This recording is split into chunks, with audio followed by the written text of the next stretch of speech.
নহর, স্বচ্ছ পানির নহর জারি করেছেন। এত নিয়ামত পাওয়ার পরে তারা মুসা ইসলামকে বলছেন, ফেরাউনের সাথে যুদ্ধ করা লাগে, তুমি আর তোমার আল্লাহ কইল, আমরা এগুলিতে নাই।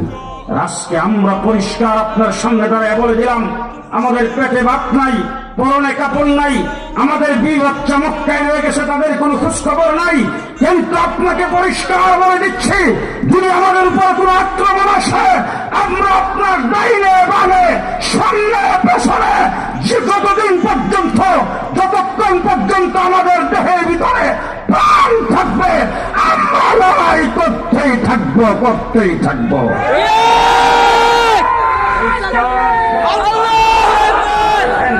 বদরের ৩১৭ জন মুসলমান, আবু জাহেল কি অস্ত্র নিয়ে আসছে, তার শক্তি কত, তার সামর্থ্য কত, তার সঙ্গে জনবল কি, তার সৈন্যের সংখ্যা কত, এইগুলি চিন্তা করার আমার কি আসে না আসে, আমি কোন শ্রেণীর যুদ্ধের ময়দানে মোকাবেলা করার জন্য যাব, এইগুলি চিন্তা করার যেমন টাইম, যেমন সুযোগ বদরের যুদ্ধের মুসলমানদের জন্য ছিল না।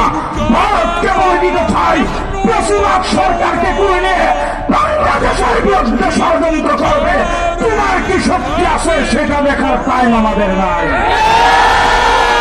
ভালো করে মনে রাখবেন, আমরা মুসলমান, আমাদের পূর্বপুরুষ মুসলমান ছিল, ইংরেজের বিরুদ্ধে যুদ্ধ করে দেশ আমরা স্বাধীন করেছি। পরিষ্কার স্বাধীন সার্বভৌম বাংলাদেশের জন্য রক্ত মুসলমানেরা দিয়েছে, যে দেশকে স্বাধীন করেছে। জুলাই আগস্টের আন্দোলনে আবু সাইদ জীবন দিয়েছে, মৃত্যুর কুলে দলে পড়ার সময় তার মুখ থেকে আল্লাহু আকবারের আওয়াজ বের হয়েছে।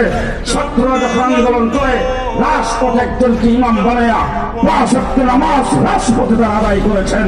এরকম ছাত্রদের নিয়ে যে আন্দোলনের সংগ্রাম হয়েছে, এই সংগ্রামে দেশে যে বিপ্লব করছে, এই বিপ্লবের পরে ভারতের তোয়াক্কা করা যাবে না। এই দেশে ইসলাম প্রতিষ্ঠা করতে হবে। কিনা জানতে চাই, সবাই আল্লাহ না করুক, আল্লাহ না করুক, যদি দেশে